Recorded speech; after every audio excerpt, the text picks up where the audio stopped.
That's right. Lara Trump, Fox News contributor. She joins us now. Good morning to you, Lara. What did you make, if we have you, there you are, of what we saw with the Attorney General yesterday? He was grilled on Capitol Hill, and a lot of it had to do with his memo directing the FBI to investigate instances of alleged violence at school board meetings. Well, good morning, guys. Yes, I'm coming to you a little different today. We had some technical difficulties, but I am here. You look great. We're glad to have you. Thanks for having me. Listen, I think that it's very frustrating to the American people to see that we have a fully open southern border, that we've had 1.7 million people that have been apprehended so far at the southern border this year, and yet not a single one of those people he could tell us has been prosecuted so far in America. That law just being blatantly broken and nothing being done about it. And then you contrast that with what we see happen right now to parents all across America. Basically, the goal, I think, of this memo that was sent out, he, of course, claims that it had nothing to do with him being domestic terrorist, that he never used that word. But the end goal was to make every mom and dad out there who wanted to see, hey, maybe I should check out what is going on in my child's school right now. Maybe I should find out what they're learning about in school and exactly, if that aligns with our beliefs. It was to make them stop and think, should I do this? Maybe I shouldn't go to that school board meeting. And that is an infringement upon our constitutional rights. That is so un-American and a really scary place, I think, to find ourselves in America. So he tap danced around quite a bit there, and I still don't feel like we got any great answers from him. Oh, okay, and Laura, I want to get to this side, and then I want your reaction on the other side. Let's take a listen.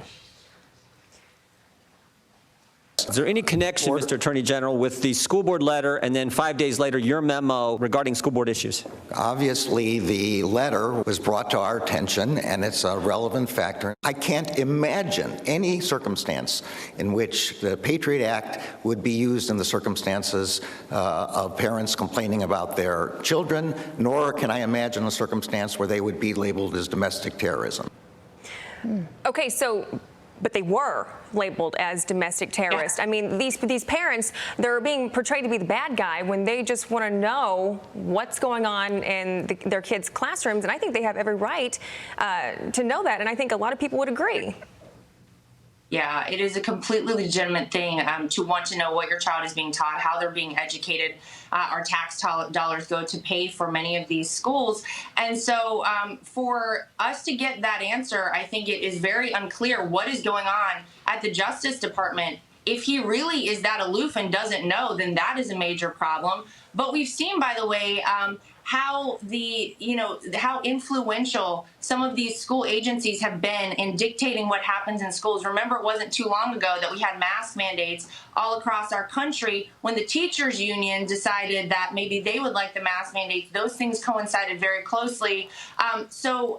Again, I just think that this is so unconstitutional and such a shame to see something like this happen in America. These parents are outraged because not only are they unsure as to what is being taught in their kids' schools, now there's a deterrent being put in place by the Department of Justice that, again, makes them stop and think, do I even want to go to this school board meeting? That should never happen in America, and I hope we see a reversal on this. Absolutely.